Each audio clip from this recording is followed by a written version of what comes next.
Hello, I'm J.R. Richardson with the Bellevue University's Share Your Story project. Bellevue University is one of the main sponsors for the Nebraska Vietnam Veterans Memorial Foundation and the Nebraska Vietnam Veteran Memorial Park.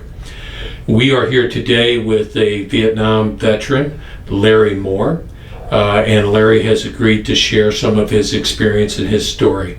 Larry, if you could introduce yourself. I'm Larry Clyde Moore. I've served all total 23 years, retired, 100% disability. and Larry, we were talking, you did your basic training where? I did that in San Antonio, Texas. And that was at Lackland? Lackland. And probably one of the very first, because I understand you went to tech school after basic training. Yes. In Amarillo. Yes. And that's where they did the basic training prior. Well, that's where I ended up at. Yeah. And so what do you remember most about basic training? Hot, old barracks, and that was about it. Well, hot. One of the things I wanted to do is also you were born in Omaha, Nebraska. Yes. And how long did you live in Omaha? In Omaha? Well, I lived in Omaha until I was about 5, and then my folks, we moved to a farm over in Iowa, and I worked on a farm up until the time I went into service. And what town was that? Well, I was in around the Anita area. Anita? Mm-hmm. Okay. And I farmed with my dad up until that time, and then I went into the service. What called you to go into the service? Well, we didn't have enough money for me to go to college, and I turned around and knew the way things were going that I needed more education, and I needed to find something that I could make money at. And I couldn't really find anything because I didn't have anything to offer without going clear back as an apprentice. So I joined the military. All right, and then you mentioned that it was hot in San Antonio. Yes. What else do you remember about basic training itself? That was about all, because basic training in San Antonio, you was pretty well underneath DI all the time, and then we finished up there. We was shipped up to Amarillo, Texas for our tech school. And what were you learning in tech school? I was learning just basic supply. I think 64550, something like that, 6430. Anyway, that's where I got a 6-week course in supply. Okay. And I left that and went to Panama Canal Zone. Panama Canal, and I haven't interviewed too many people that worked actually in the canal itself. We was at Albrook Air Force Base, as we should say. Albrook. And what was your responsibilities there? Was that supply as well? Yes. I worked up in the office for a while, and then I didn't really like that because I was used to being out like on the farm and stuff, so I requested a transfer, so I got down what they called BMO at that time, and that was handling all the equipment, and I enjoyed that because I was all over the zone then, traveling from different bases.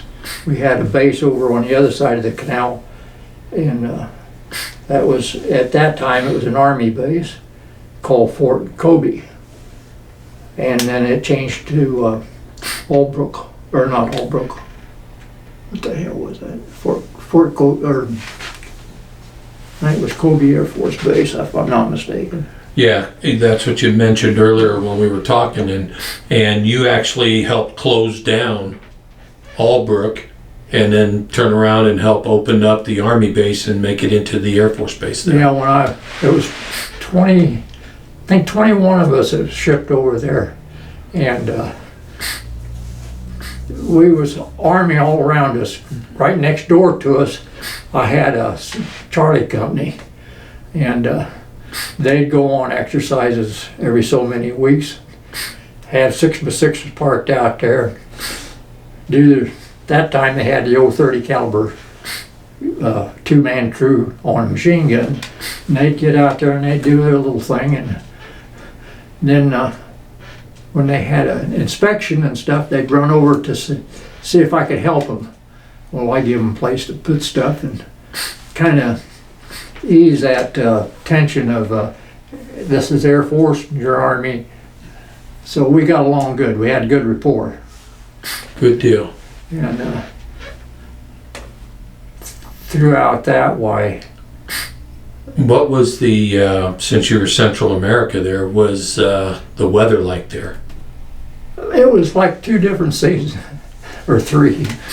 It was hot and dry, and then it was hot and wet.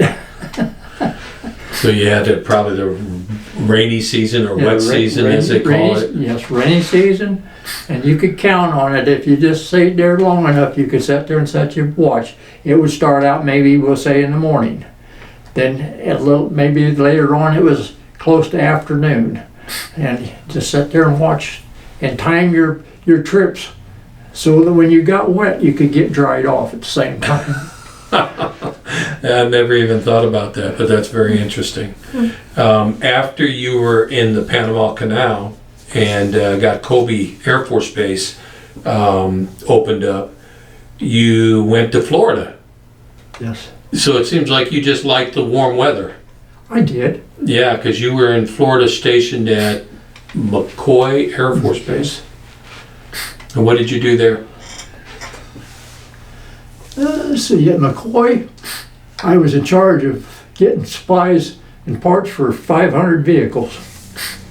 I worked with the motor pool, and if we didn't have the parts and the parts wasn't available in supply, I stamped it, sent it through a little cubby hole, and they bought it from downtown. And I did that until I got transferred on over just in base supply. And let's see, at one time I worked requirements up there. I worked for a master sergeant. And everybody kind of thought he was a rough old goat, but I liked him. I got along with him. I learned a lot from him. And he told me that if you turn around and you learned the manual, you didn't have to worry about too much. So if you stole something that was wrong, as long as you could back it up with that manual, you was okay. So I learned the manual. And later on, he turned around and come and asked me if I'd like to go to 7-level school. And I said I would, but I had everything that I'd turned around and seen was you had to be a staff sergeant or above at that time. And I was I'd made buck sergeant, but to me that was kind of a forced. So I accepted the 7-level school. And I didn't know how I was going to come out, because going up against that, and we had one master sergeant in the class, and I studied from the time I got out of school, which was a 6-hour class. I studied until it was time to go back to school, and took my tests. I come out about second in the class, and I was happy. So I went back then to Offutt as a 7-level in my field. And I bet you stood out there. it was kind of nice, really. Yeah, because when you mentioned that you thought you had to be a staff sergeant, that's the way I knew it, but I did know that there were very, very, very exceptional cases where a buck sergeant could be selected for 7-level training. And it doesn't happen very often, so that says a whole lot. Now, did you quickly make staff after that? No, three people that I wrote their performance reports and stuff for, they all made staff before I did. And I was really kind of bitter and hard to take. Yeah. And they said, well, we'll notify them. And I said, no, I will do the notification. And so I notified the 3 of them that they'd made staff. And I said, well, you know, like I told them, I got a family to feed too. So I made staff then the next go around. And that tickled me, because now my family could eat too. Yeah. More than just the beans, huh? Right. Yeah. And where were you assigned at when you made staff? Offutt. At Offutt? So that was your next assignment that you went to? My next assignment from Offutt was Vietnam. I thought, man, maybe making staff wasn't such a good idea. There's better things to do, huh? Well, I really thought that the good Lord gave me enough holes the way it was, and if He was satisfied, I surely was. Yeah. Before we jump into Vietnam, Offutt was, because of it being a SAC headquarters, Yes. and their impact on all of the war effort, not to mention throughout the whole world. Let's talk about Offutt a little bit, because that's a massive supply system at Offutt. Is that what you did, supplies? Yes. And building the famous Building D at that time, or not? Yeah, I was in D. We had different projects come in and go out. And I think right before I left, I got a deal for electronic equipment that was coming in brand new. And it had to be installed, and I think some of it was going out worldwide. Don't recall. But out of that, there was, I think, around 110 line items that had to get loaded. And out of them, in our system, it had 3 cards that had to be made up for each line item. So that's 300 and some cards. Wow. And that takes a little bit of time to sit there and hand write all them. So, And those are computer cards, right? yeah. So what I did was I talked to a tech sergeant that I worked with, and he was real good about listening to a person. And I told him I could write a program to do that. And he kind of laughed at me and give me the time and give me the people in the computer room to work with. And so they got me started, and I sat for a week or two, and I'd write so much, and they'd take it over noon hour and test it, see if it was working. And eventually I got to the end of it. Well, I had to take a class here at it was Bellevue University. It was downtown by the stockyards, and I took my last class there that I needed to get the program written. So after I finished that, I went back and finished my program. It was running smooth. Told them to dump it and run it, and it went through. And Tech was, he was getting kind of worried because I only had a few more days left. And I told him it'd be done. So he come, and noontime he came back, and I said, "It's ran." And he looked at it, everything, and sighed relief, and we was all happy. Did he do the back end and show a little bit of recognition? Because that's still cutting edge stuff you're working with. No, that was Good attaboy. Yeah, back to the supply thing. Yeah. You did that, now fine, you're gonna ship on someplace else, good luck. Yeah, thanks for helping. Yeah. Off to Vietnam. Yep. Yep. Now, I understand from us working and talking, visiting prior to our interview here, that you didn't do supply in Vietnam. No, That was kind of, just tell us how you ended up there. What was it like stepping off the plane and go from there? stepping off the plane, I thought, man, I wish I could step back on another plane. And everything was closing down. Every other building was empty. And we were assigned a little, kind of like a little peninsula, or I can't even pronounce it, off of the main base. And we had everything we needed, but in order for me to get to work, I had to catch a bus and go on over a little bit, and I'd be at my duty assignment. And when you get there, And that was Cameron Bay, right? right, that was on a close down, and seemed like every night, why, we would get rockets being launched in. And I had to deliver a report over on the main base around midnight. And I asked if I had anything. They said the vehicle and my body. And they showed me how to get there. I had 2 routes. And one took me through a little village. But they said that every once in a while the Kong was in there. So I didn't like that route, so I took the beach route. And you go down the beach road at night like that, the trip flares going off, you see the little dugouts out there. Everybody's got their little back pajamas on.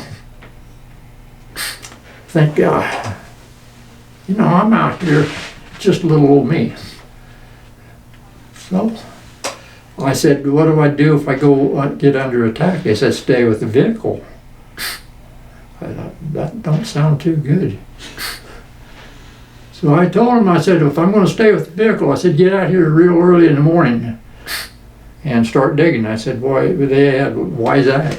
I said, well, that sand is wet. That's where I started. And I said, I'm still digging. And because there was MPs with machine guns and probably army up there, and I just got me. I didn't like that.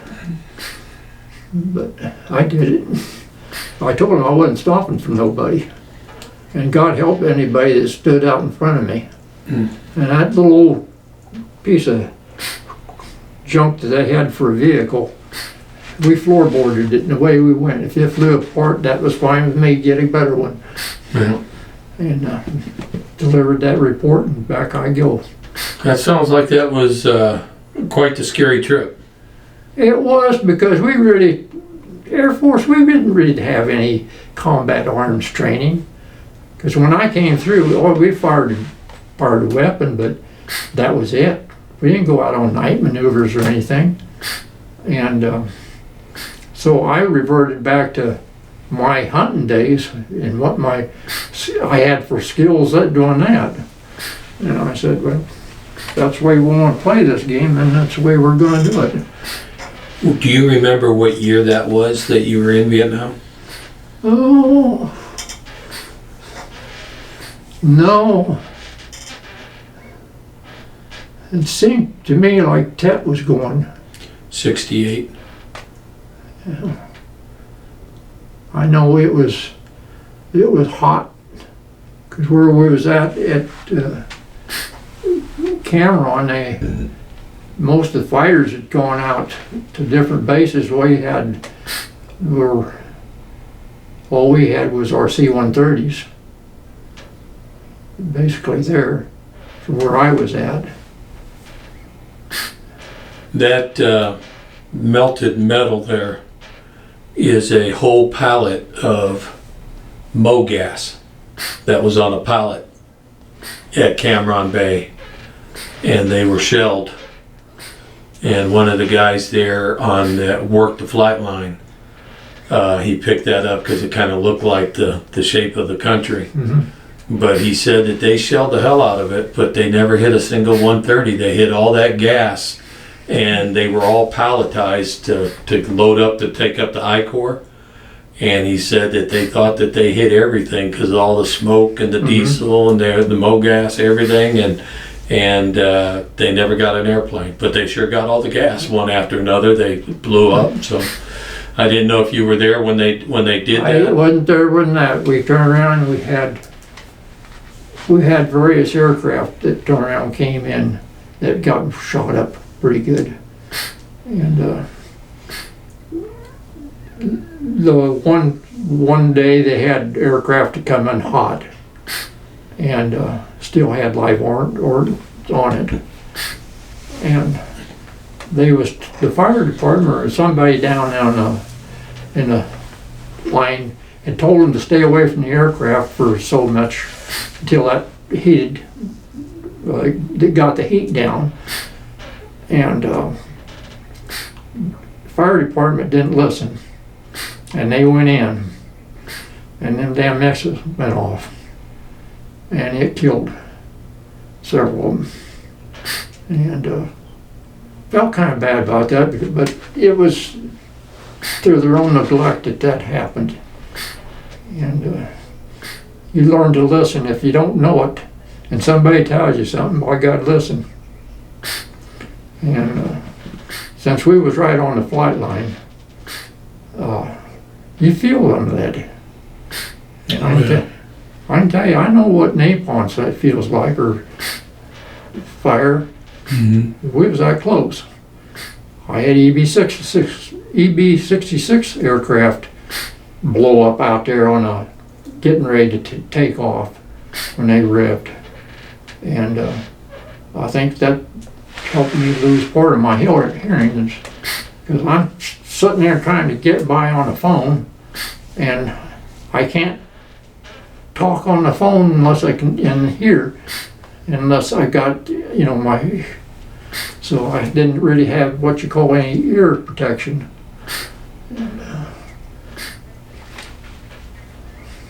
And of course at night, they're moving nothing but bombs. Of course that wasn't nothing new to me. When I was in Guam, I'd seen truckloads, bombs going up from naval base, going up to air base. It's something to sit there. I watched that with B-52s at Guam for a good half a day. One bomber taking off after another. And I watched the same thing then, and now I'm with fighters. F-4s and so many S-4s, maybe a F-105 or in the 106. And it was an experience. And they said, well, we don't want pictures being taken. And I turned around and I thought, well, that's understandable. So I didn't. I took a few pictures of the fire truck and stuff. But other than that, I kind of left the lust I had at the gore, the better it was to forget, and that's what I did. Yeah. I didn't need any more, but I listened to it, because usually, like in most of the countries, I worked with job control and so forth, so you know what's going on. And I got along good with them people, because them was the people that I was to support, and I wanted to give them 100% support. So I did. And then when I got into Vietnam, my debriefing for the crew coming in and stuff was done right there in the kind of an old trailer. And you take advantage of that. Well, throughout the courses stuff, I got in a little bit of trouble in hot water with different bases. Yeah.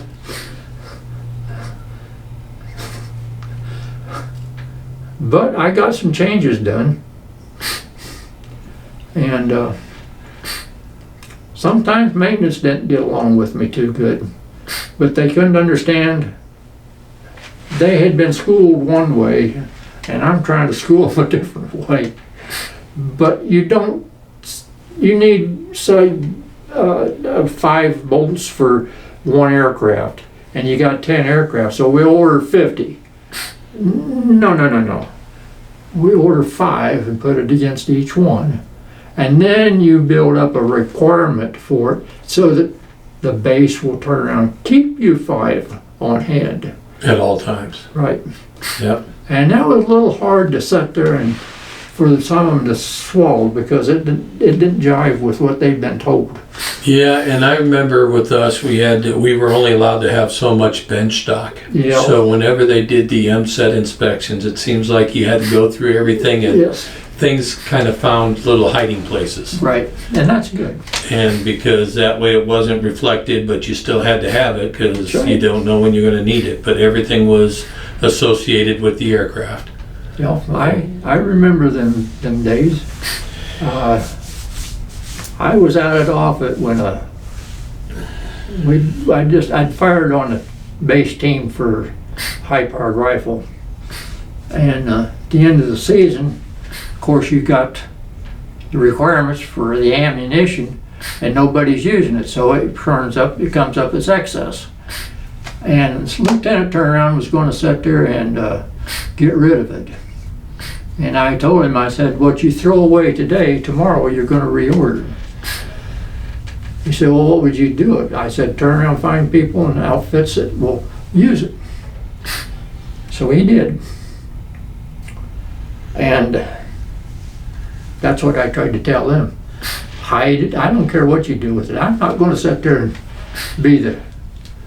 But you're going to throw away stuff that you're going to sit there and wish you had. Yeah. So when they started listening, it made not only my job easier, but it made their job. So it was like when I got to Guam, that was a 12-hour shift working down in the engine shop. We put out 200 engines serviceable a month. I got kicked off the line there because I had, I think he was E8 or E9. Anyway, he turned around and did something or said something and it didn't hit me wrong. And I told him that I had a family back in the States if I didn't do it. Oh, I had parts to order, and if it when it exceeded it, I was going to cancel it. And he hit the roof. And I said, I had family back in the States. If I didn't like it, send me home. Next thing I'm standing in front of the captain, and he said, did you say that? And I said, yes, sir, I did. So, about a week, maybe 2 weeks later, I'm standing in front of that same person and asking him to teach me the engine parts in a B-52. And he did. And when he departed, we was good friends. But my job, I had taken my job from my knowledge from a 12-hour shift. I went to work and I worked 15 minutes and I was done. I had one guy kicked off the line because he didn't know what his job was. He was just he was probably a sharp troop, but he was just too young to be where he was at. So, got that done. And when I left, I could go down, I went down to the club in evenings maybe once, but usually there wasn't enough money to go every night, so you went down maybe during the end of the week. And I liked old Granddad on the rocks at that time. I'd get one drink and I couldn't pay for it. Guys worked up in the shop, they wouldn't let me pay for it. They appreciate it. I finally told them, I said, you know, I'm just doing my job. I'm not doing a damn bit more, just doing what I'm supposed to do. So let me pay for it. And everybody, it was just one good bunch. And like I say, I did a few things that maybe I shouldn't have done, but I did. But I did prove a point. And I got the parts that I needed. Well, and that's the bottom line, because airplanes don't fly without them. Nope, they don't. And that's absolutely crucial, and we found that out the hard way so many times. Yep. So, let's talk about, were you assigned at Guam? Were you in Guam as a PCS? No, TDY. TDY. You said you went TDY almost like a whole year. Yeah. They told me, this captain that was running that shop told me when I was checking out, he said he had good news and bad news. The good news was I was going home. And the bad news was I was coming by PCS. And I said, oh no. I said, I showed you how to do the job. Now I said, do you want me to show you how to screw it up? And he said, oh no. We laughed. But they told me that if I ever got on the same base that they was on, I had a job. And I took that as a compliment. I would say so. Yeah. Very neat. So going back to Vietnam, if you have, and I'm going to ask you on the bad side, but what was the best day in Vietnam? Getting on that plane coming home. Coming home. And what was the worst day?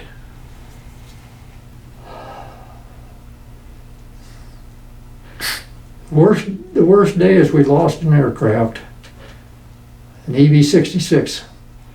It came in and it had it was good for turnaround and the engine failing him. And he tried to gain altitude and he couldn't get any altitude. And they was going to go into a village, in which he did hit a couple of buildings. And it killed, I think, either one or both of the crew members. And it seemed like our rescue chopper, it took them all day to get off the ground, and I'm sure it didn't, but it just seemed that way. And it really kind of ticked me off, because I expect, if that's your job, then by God, get on it. And didn't happen. It was nothing that I had done, because I don't work on them. But never liked the aircraft after that. And from what I understood, it was a engine that was designed for a missile or rocket, one-time flight only. And you can only cut corners so much. And we waste more than what we turn around. And when you turn around and send people over, give them the damn equipment they need. And stop being so damn pinchy. What aircraft was that? That was an EV-66. Helicopter? No, the aircraft that took off real slow was a helicopter. It was a rescue chopper. But No, that's what I was referring to, yeah. Yeah, that was, and I think that was probably the only time I ever seen that chopper even go up in the air. You remember what kind of chopper that was? No, I really don't. It's just a rescue chopper. Is about the only thing I knew it was. Yeah. It wasn't like what we use today.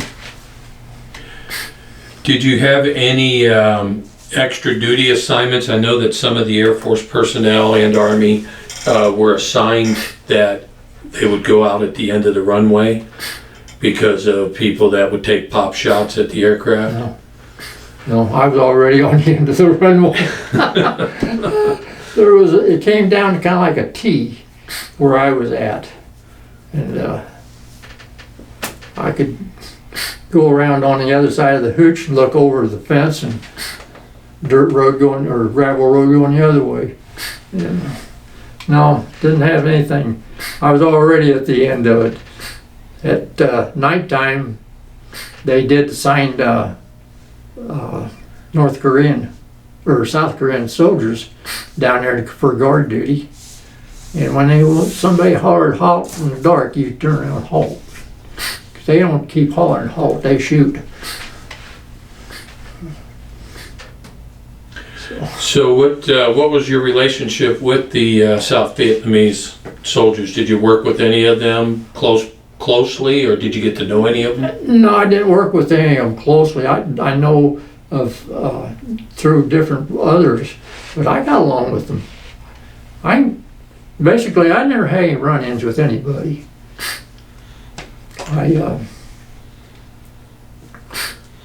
I turn around like I needed transportation when I was on base instead of walking all the time. So when the people came in and they wanted to have a bottle of beer, and I had beer in the ice box, I sold it to them the same damn price I bought it for. And they appreciated that.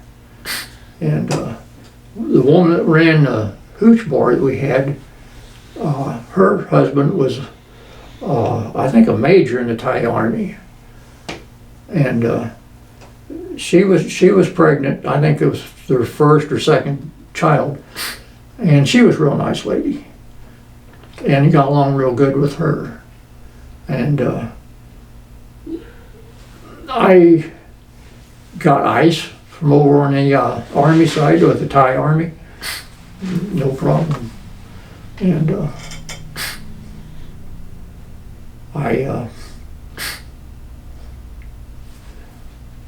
I traded. As long as I wasn't going to get in trouble, I could trade with you. If I was going to get in trouble, then no. How about military script? Did you get a chance to spend some of yours? Some. Of course, we have on some items we was getting just nothing but stamps like they give during World War II, and beer was rationed. The little pay scripts, right? Yeah. Yeah, that's what I. Yeah. So what I did was I didn't drink that much hard stuff, so I traded with my hard stuff to another guy, and I got his beer rations. Yeah. So I didn't have to worry about my bed collapsing. And I had a little refrigerator set up on my dresser, and that was usually stocked so that I had cold beer. Yeah. And they come in, and if it was a cab driver, he got cold beer. If it was the Thai Army, he got cold beer. I mean, you scratch my back, I'll scratch yours. Yep, absolutely. Let's go to coming back home to Iowa, or Omaha, but Iowa. What was the reception like coming back? I mean, you'd already been in the military for almost 10 years. It was quiet for me. I came in, I didn't want no hoop and all. I already seen and know that it wasn't anything like was being blown up. So I just come back, kept my mouth shut, and mellowed in with the neighborhood. I didn't get into any pro-con deals. Right. Just maintain quiet. And no sense stirring up where it didn't need to be. Now, Larry, I had always known from conversations that you served in the Air Force, but what I didn't know is that you had another opportunity to go back to Vietnam to see if you forgot anything. And that led you to make another decision. Want to share a little bit about that? Got out. After all those years, but you didn't quit serving though. No, I turned around and I went to high school with a guy, and I thought at the time he was in the Guards. Well, I ended up running into him, I don't know, in the store or someplace. Anyway, he told me that he was a major, and he turned around and had this outfit up at Boone, Iowa, with the 47th Infantry Division. And I said, okay. He said it was a 3-man outfit, and he needed supply. And I thought, well, sounds like I got a situation here that I can fill in. So I volunteered to take that job. So I walked into it. I had to take a reduction in rank of 1 stripe. It wasn't for anything I'd done wrong. So after a period of time, I got my rank back, and then I went from a drill. I came back up after the drill, and according to what I was told, the supply sergeant that we had, he quit. So I said, okay, that leaves an empty slot. I worked that, and I went to summer camp with him, and come back, and it was still empty. And so I asked about filling it. You know, all I got was kind of him hawing around. So I told this major that I worked for that I said, I'd been in long enough and smart enough to know that he had the ability to sit there and waiver certain things. And I requested a waiver. Otherwise, he was going to be another man short. I wasn't going to sit and do the work and not get the pay. And I didn't want that slot being taken by somebody else when I thought I could do it. So he put me in for a waiver. I got the waiver. I made E5, I made E6 out of that. Then that slot, top rank was an E7. So I put into I figured no sense sitting here on the bottom. So I put into that. Well, I had to pass the board for that. So I went up to Des Moines and I passed the E6 board. Then in order to get E6, I had to pass E7 board, which made no sense to me.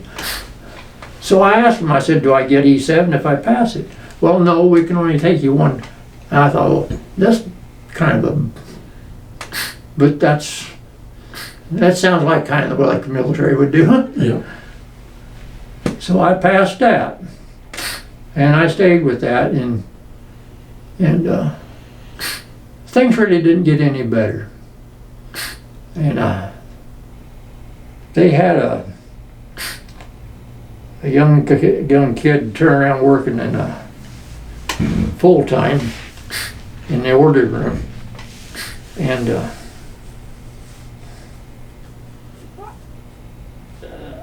I turn around and I come back from the drill, come back up for my two days of being on for drill, and I'd ask him different things about what had gone on and, you know, get clarification. If we was the only 2 people in the room, he'd turn around and walk out the door. He wouldn't say a damn word. He caught me in a bad mood one day, and when he did that on a counter, nothing on that, I took a bare hand and just slammed it down bare. And of course, everybody jumped and looked around, and I was told I was completely out of line. I said, well, it may be, but I didn't drive that many miles to be flat-assed ignored when I asked a question. And the only way I can learn is to have an answer. Well, I had to apologize. It may snow up here, but it ain't today. I said when it snowed, I would, but I didn't. And so I said, well, I think it's about time to move on. By then I had 23 years, and I said, it's time to move on. I've had enough. So I got out. That was the end of the military. I imagine he regretted that with all your knowledge he lost. I don't know. He he was too much into BS and everything. And I think that's probably what his mode of operation was. But I just couldn't operate that way. Him and the first sergeant seemed like they was always good for turning around and getting all the gas, pyros and stuff. But the rest of us couldn't have anything. And one night when we was at camp, why, they'd set off gas, and one of our guys in the outfit that wore glasses, he needed glasses in order to see, he got into that attack. And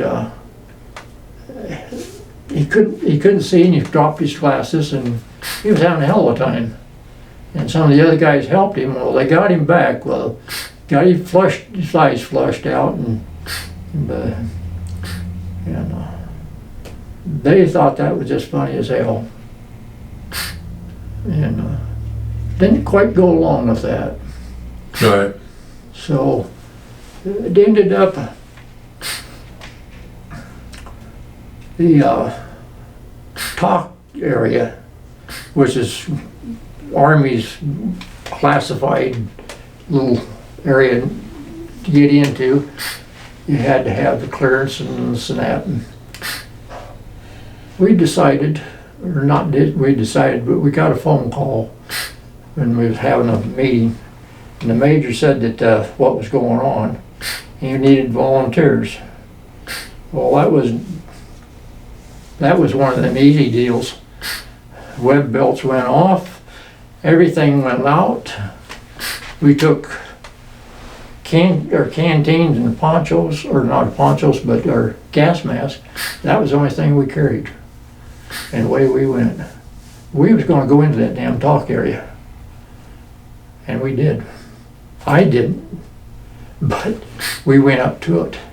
I took a road around, and there was a cord coming down. I just dove into the ditch, and I laid there. But then I got me a hold of a gas grenade. So we found one of the trailers, and he was going to go in the back door, or he wanted to knock. I said, I shook my head, and we come around, and I opened that back door, and I lobbed that grenade so it'd go clear up the front, and then I shut the door. And I can tell you right now, there's a lot of vents that was open.